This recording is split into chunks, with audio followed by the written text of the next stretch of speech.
"Hi, you're on the Reddit Confessions channel." She toasted to freedom while still wearing her wedding ring. That was the exact moment I realized I wasn't her husband anymore. Just a placeholder, a seat filler in her version of life. And I was still dumb enough to bring wine to the table. It was her cousin's birthday. Nothing fancy, just a dozen people in her aunt's backyard with folding chairs, paper plates, and a lot of cheap champagne. I wasn't even supposed to be there. Clarice told me I could skip it. It's all her side anyway. You'd be bored. But I came because I always came. I always tried. She was wearing that green dress, the one I bought her for our 4th anniversary. I told her once it made her look like spring that night. It made her look like someone I didn't recognize. Everyone was taking turns giving light-hearted toasts, stories from childhood, jokes, memories. Clarice stood up, glass in hand, and said to making better choices starting tomorrow. Laughter, cheers. Someone whistled. Then she looked right at me and added, "I regret every single day I've wasted playing the perfect wife." Another laugh, but not from me. Her uncle said, "Clarice, come on." She shrugged, sipped, and muttered, "What?" It's true. I didn't say a word. I didn't storm out. I just sat there, swallowed it like always. On the drive home, she didn't speak. Neither did I. She took off her heels the second we got through the door and tossed them into the laundry basket like I wasn't standing 2 feet away. Then she looked at me like I was a houseplant that needed watering or throwing out. "Why are you looking at me like that?" I said. "I didn't know you hated being married." She rolled her eyes. "Oh, please stop being dramatic. You're always so sensitive. It's exhausting." And that word, exhausting, broke something in me. I went to bed fully dressed. I stared at the ceiling while she scrolled on her phone beside me. Not once did she turn to me. Not once did she apologize. But I didn't cry. No, I waited until the next morning. I let her sleep in, made her coffee. I even folded the laundry. Then, as she walked into the kitchen, still yawning, I handed her an envelope with a note inside. It read, "You regret every day with me. Try one without me."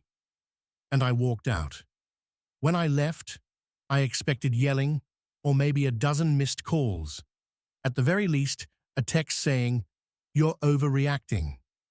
That would have been normal for Clarice.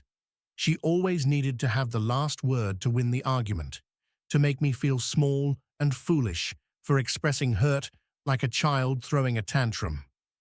But that morning, silence. I stayed at a cheap motel near a highway exit 2 towns over, the kind of place that smelled like mildew and forgotten dreams. I didn't sleep much. I lay on the spring-poked mattress with the envelope I'd left her burned into my brain. I replayed her toast over and over again, like a broken record of humiliation. "I regret every single day." Her words echoed louder than the traffic outside my window. At 9:12 a.m., I checked my phone. No notifications. 10:43, still nothing. By noon, I convinced myself maybe she hadn't read the note. Maybe she was in shock. Or maybe, and this was the part I hated admitting, maybe she just didn't care. Curiosity got the better of me. I drove back to the neighborhood, parked across the street from our house. Not close, not obvious, just far enough to watch without being seen. Her car was still there. So was the box of old Christmas decorations I told her 3 times I'd put in the attic. Still on the porch at 2:04 p.m., she stepped outside. No tears, no robe, no disheveled hair. Clarice looked fine, comfortable even. She was dressed, phone in hand, laughing at something she read. Then she walked back in. No panic, no search party, no sign she had even noticed I was gone. I don't know what I expected. Some dramatic scene where she realized she'd gone too far, where she sobbed into the couch cushions, begging me to come home. Instead, she looked like a woman who had just returned from yoga and had brunch plans. I went back to the motel, feeling more invisible than ever. That night, I didn't sleep again, but I did something I hadn't done in years. I opened the Notes app and wrote down every moment over the past year where I felt unwanted, every sarcastic remark, every cold shoulder, every time she forgot something important to me and blamed it on being too busy. The list was long, but the next morning, everything changed. At 6:17 a.m., my phone rang. A known number. I almost didn't answer, but when I did, it wasn't Clarice. It was her boss.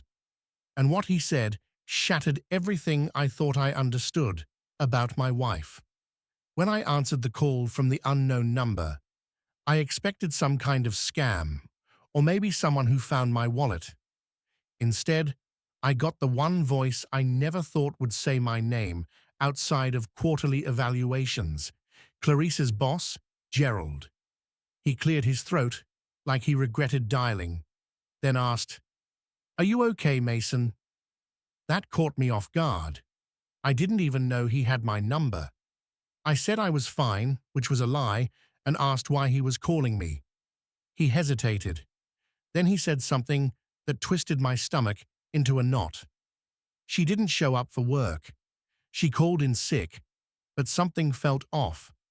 I only called because she left her tablet in the office yesterday, and I opened it. I felt my heart start racing. He wasn't just calling to return lost property. He continued slowly, carefully. "Look, I know this crosses lines, but what I saw, it wasn't just work files. It was personal messages, explicit ones, with someone named T. A lot of them." I asked him to stop. He didn't. He told me there were videos, not professional ones, and one of them was filmed in our bedroom while I was away visiting my mum 2 months ago. Same sheets, same pillow. I felt like my ribcage was caving in. Gerald swore he didn't watch more than a few seconds. He said he just wanted to give me a heads up because, and I quote, "You always looked like you deserved better than what she said about you." That part stung even more. What she said, how much of my humiliation had spilled beyond our home. After the call, I sat motionless on the edge of the motel bed, staring at the cracked wallpaper. My mind raced. I tried to remember every business trip she said she took, every late night she blamed on meetings. Suddenly, they all blurred together. Stories that never made sense, but I never questioned, because I trusted her more than I trusted my own instincts. I didn't cry, not then. Instead, I grabbed my car keys and drove aimlessly for an hour, not knowing where I was going until I found myself parked in front of her office building. That's when I saw it, her car. So much for being sick. I waited. 15 minutes later, she came out looking nervous, glancing over her shoulder like someone being followed. Maybe she already knew Gerald had called. Maybe she just felt exposed. But what happened next wasn't something I could have predicted, because the man who walked out behind her, laughing and placing his hand low on her back, wasn't just some stranger. He was her ex, and he had no idea I was still in the picture. I didn't confront them right away. I wanted to. God, did I want to? My hand was already halfway out the door when I stopped myself. I knew if I walked over like some wounded husband demanding answers, it would make everything worse. I'd get a smirk from him and an eye roll from her. No, I wasn't going to give them that satisfaction. Instead, I watched, observed, memorized every gesture between them. His fingers lingered on her back too long.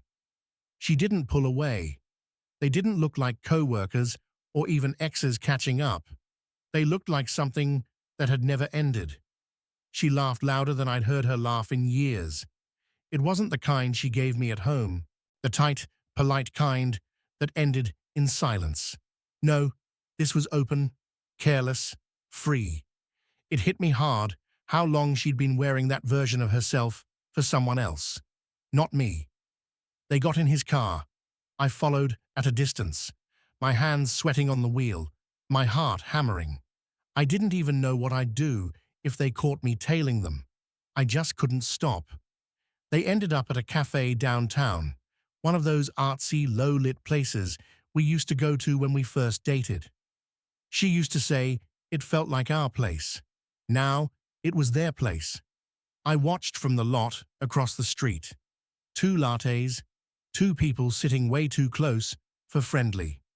At one point, she reached over and touched his wrist. That was it. The same move she used to do to me when she wanted to say, "I missed you," without using words. I sat there for over an hour, watching them share something I no longer recognized. Then I left, drove back to the motel, didn't sleep, couldn't eat. I replayed everything. Her toast at the party, the note I left, the silence, her fake sick call, the boss's voice, the cafe, the wrist touch, over and over like I was watching some horror movie version of my life. And the next morning, I did something I never thought I would. I messaged her sister, Emily. Clarice had always said Emily was nosy, too blunt, never knew when to shut up, but that's exactly why I messaged her. Because if anyone would tell me the truth, without sugarcoating it, it was her. I just wrote, "I need to know if Clarice has been seeing someone. Please don't lie to protect her." The reply came faster than I expected. 3 dots, then a wall of text. She didn't just confirm it. She named him Travis, her high school ex, the same guy she used to say was a mistake she'd never repeat. Emily told me it had been going on for months, that the family suspected it, but no one said anything because you were still trying. Still trying, like that was something to be ashamed of. I thanked her, closed my phone, and just sat in the dark for a long time. I wasn't ready to confront Clarice yet. But Travis, he was about to find out exactly how done I really was. I knew where Travis worked. He managed a warehouse on the edge of town. Clarice used to complain about how boring he was, how his life revolved around forklifts and Friday bar tabs. Yet here he was, back in her life, grinning behind my back while I picked up her dry cleaning and sorted her prescriptions. I didn't want to show up unannounced and risk doing something stupid. So I sent him a message short, cold, and without drama. "We should talk man to man. You know why?" He replied within 10 minutes. "Didn't expect you to find out this fast, but yeah, sure, I'm free after 6. No apology, no denial, just confirmation. Like cheating with my wife was some appointment we'd both agreed to. I waited at the diner near his job, the same one where Clarice and I used to get pancakes after late movies. He arrived in his dented pickup, walked in like nothing bothered him, and sat across from me with that smug calm of a guy who thinks he's already won. He didn't even pretend to feel bad. Said Clarice reached out to him, not the other way around. That she started texting him again after some fight you two had last fall. Said she talked about me like I was furniture. Always there, always in the way. I asked him if they slept together in my house. He didn't lie, just shrugged and said, "Not like you were using it." Something cracked in me. I stood up. The waitress flinched, thinking it was about to get ugly.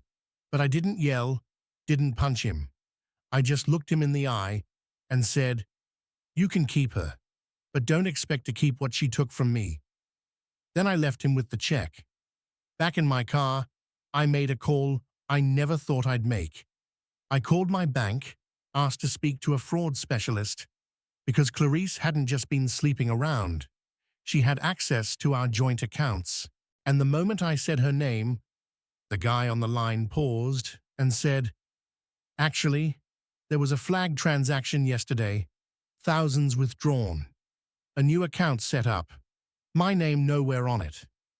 She was planning something fast. I drove back to the house before I could think too hard. I needed answers, proof, maybe even confrontation. But when I opened the door, the house was quiet, too quiet. And then I saw it. The envelope on the kitchen table, same size, same paper. Inside was a note written in her handwriting. If you're reading this, you already know she was gone. When I stood in that empty kitchen with her note in my hands, it felt like every breath I took was borrowed. My own home didn't even feel like mine anymore. The note was only one line. No apology, no explanation. Just, if you're reading this, you already know. What exactly did I already know? That she emptied our account, that she had run off with her ex, that she never really intended to say goodbye in person. I opened every drawer, every cabinet, like I'd find some piece of her conscience folded up behind the silverware. Instead, I found gaps. Her favorite mug was gone. The toothbrush I'd bought her last month was missing. The scarf I gave her for Christmas, the one she pretended to love, wasn't hanging by the door. She had taken the parts of herself she wanted and left the bones of our life behind, like clutter she didn't want to carry. I went into our bedroom and froze. My closet looked untouched, but hers was empty. Not like packed in a rush empty. No, it was surgical, precise. She'd been planning this. She must have been moving things out little by little, right under my nose. I sat on the bed, staring at the space where her shoes used to line up. And that's when I noticed something strange. A plastic bag, tucked between the mattress and headboard. I pulled it out. Inside were crumpled receipts, printouts, and an envelope addressed to someone named Mrs. Holloway. That's not her name, but my last name Holloway was on it. I opened the envelope. Inside was a temporary driver's license from another state issued 2 weeks ago. A new identity, Clarice Holloway. Except it wasn't my Clarice. It had her face, but not her full name. She dropped her middle name and replaced it with a fake one. It wasn't just a getaway. It was a reset. That was when it hit me. She hadn't just left me. She had used me. My last name, my resources, my loyalty, all to build a new version of herself. One that didn't include me at all. And worse, she'd already started rewriting the story, positioning herself somewhere new as someone else. The phone rang again. Blocked number. I hesitated, but picked up. The voice on the other end was a woman I didn't recognize. She said, "I know you don't know me, but I met your wife or ex. I guess she's been staying with my brother, and I thought you should know what she told him." There was a pause. Then she added, "She said you were dangerous, that she had to escape." My heart dropped into a pit I didn't know existed. Now, not only was I abandoned, I was being painted as the villain. That call haunted me more than any fight we'd ever had. The woman on the line, a stranger, said Clarice had been staying at her brother's place, claiming she had escaped an abusive husband. She described me as unhinged, manipulative, the kind of guy who hides behind flowers and fake kindness. That one hit hard. I was the guy who made her tea when she had cramps, who took night shifts when her mum was sick, who never once raised my voice, even when she weaponized silence like a knife. I asked the woman her name, Monica. She didn't sound like she was trying to stir trouble. She sounded confused. Said Clarice barely talked about the past, but mentioned I controlled everything, that I had locked her out of accounts, tracked her phone, and once threatened to vanish if she didn't behave. None of that was true. None. But it didn't matter because she told the story first. And I knew from experience, the first version people hear is usually the one they believe. I hung up shaking. This wasn't just betrayal anymore. This was character assassination. She hadn't just left. She'd rewritten our story, cast herself as the victim and me as the monster. And the worst part, she was getting away with it. I spent that night doing something I never imagined. I gathered every piece of proof I had: screenshots, bank transfers, texts, voice memos she'd left during good times, ones where she joked about playing the sad wife to get out of commitments, photos of us laughing on days she now claimed were full of fear. I organized it all in a private folder, just in case I'd need it to protect myself. At 3:27 a.m., my phone buzzed. It was an email from Clarice. No subject, no greeting, just 3 sentences. "You made me do this. I had to protect myself. Please don't make this harder than it already is." That was it. No details, no apology, no effort to undo the damage. I stared at the screen until the sun came up. That day, I did something I never thought I'd have the stomach for. I contacted a lawyer, not for divorce. I knew that part was inevitable, but to protect my name, my finances, my future. She wanted to walk away clean, but she wasn't walking away with my life. I had one more thing to do, the hardest part. I had to call her parents because they were next on her list, and I wasn't going to let her poison them too. Calling her parents was the last thing I wanted to do.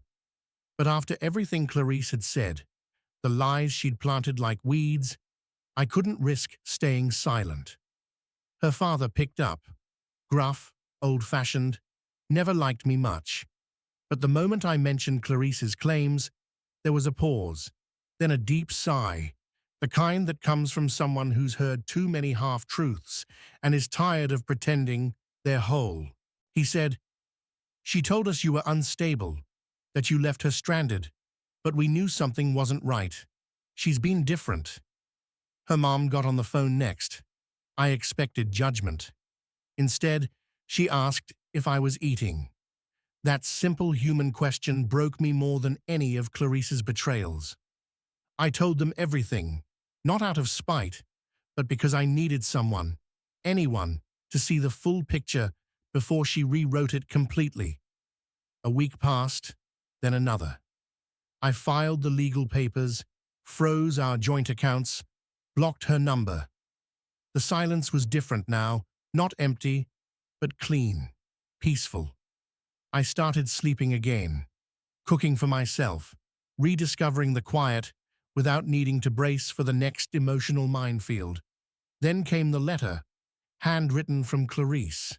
She said she regretted how she handled everything, that she'd panicked, that Travis wasn't what she thought, and things had already ended between them. She said, "I didn't deserve what happened." And at the bottom of the page, the part that stayed with me was this: "Maybe you weren't perfect, but you were real, and I miss that." I didn't reply. Forgiveness doesn't always come with an invitation. Some betrayals aren't bridges to cross. They're signs you were walking toward the wrong future all along. Now, months later, I'm not angry, not bitter. Kept my name, my peace, my truth. And that's more than she can say. Thanks for watching the full story here on Reddit Confessions. Which moment in this story hit you the hardest? The toast, the X, or the letter at the end? Drop your thoughts in the comments, and don't forget to subscribe for more unbelievable real-life stories like this.